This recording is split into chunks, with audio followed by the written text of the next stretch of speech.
move the governing board approve the annual fiscal financial report for fiscal year 2011-2012. Second. The motion has been made and seconded. All those in favor? Aye. Opposed? Motion carries.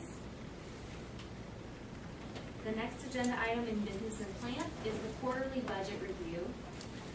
Pursuant to Governing Board Policy DI, Scott Walmer, Director of Finance, will present a budget report for the first quarter of fiscal year 2012-2013. Mr. Walmer? So this presentation is information only and is required by governing board policy. The first 3 months of this school year, or this fiscal year I should say, have concluded. The front page here is maintenance and operations. Nothing terribly unusual here, but I would like to take this opportunity, if you didn't already know, our student count appears to be up this year, a modest increase, 80 to 100 students possibly. So, very good news. That is great news. Thank you for making us aware of that. Probably my first positive message. We'll take every little bit we can regarding the budget.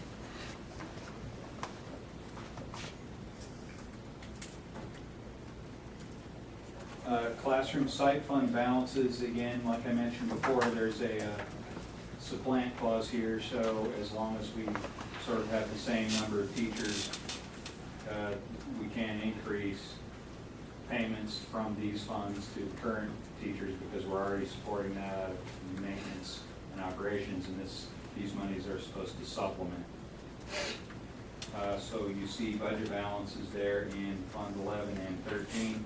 Fund 11 is entirely on our salary schedule, and so is Fund 13. There were options there, and that's what this district chose to do. And Fund 12 is pay for performance, so that money is all still sitting there and will be paid out in November to our teachers.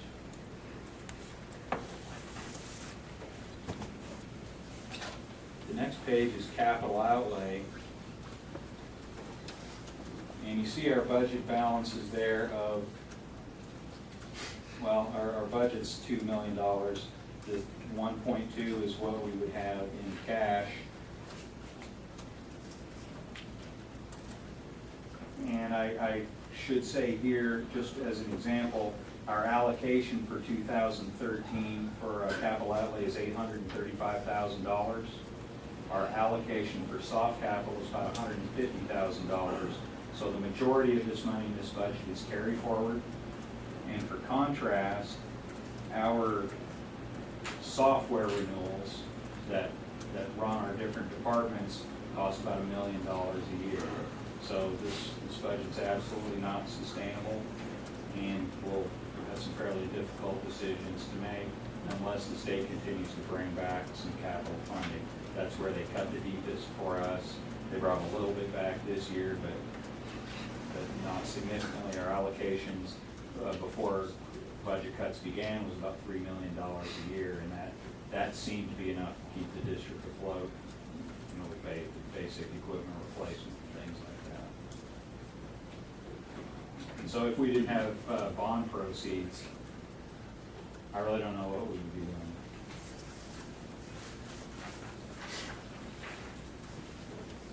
The next page is classroom instructional improvement monies, otherwise known as Indian gaming.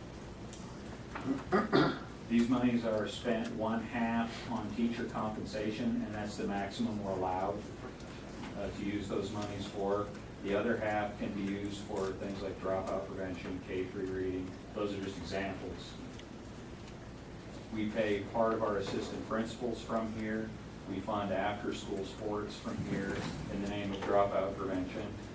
We also fund the free professional days for our teachers, the additional in-service days for our teachers, and that's not sustainable. This is the last year we'll be able to do that. So when we begin budget talks this year, we'll have to find another funding source for those 3 days. Is it not sustainable because of the Indian gaming rules, or It's far less than the revenue. We used to fund this from federal programs, and that has been disallowed. So we were able to do this for 2 years. We did last year, and we're doing it this year. and that'll be the end of that. It'll have to go to M&O probably.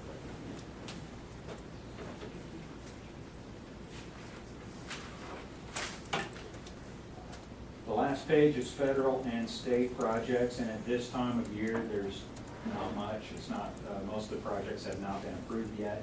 We only put them on here when they're finalized and we actually can receive and spend money. So this is what we have so far. So next time that'll be a lot more robust and have more information on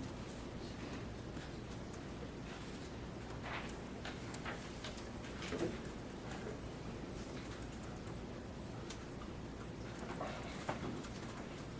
Any questions about the budget at all?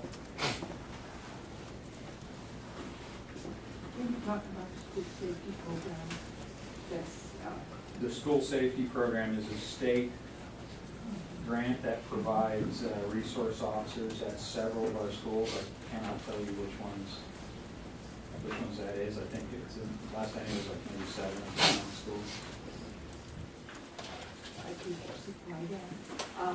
This evening, as a part of consent, there was the approval of the 2 juvenile probation officers who are at Creighton Capital, and we have 3 others that are the school resource officers who are at Larissa Kennedy Memorial and Jacob, and it was expressed to us earlier today on, and that's who we were able to follow through with that. So this is the funds that take care of both school resource officers and juvenile probation officers. And you see that that money's all encumbered. It's not been spent yet. That's because those folks are not employees per se. We have purchase orders and we'll get a monthly invoice and we'll pay them that way. So it is entirely committed. But it's not business like that. Thank you very much. Thank you very much. Thanks, Scott. We have no items in general business. Number 12, future agenda items. Does anyone have any additional items to add to our agenda? Move the governing board adjourn. All those in favor? Meeting adjourned. So,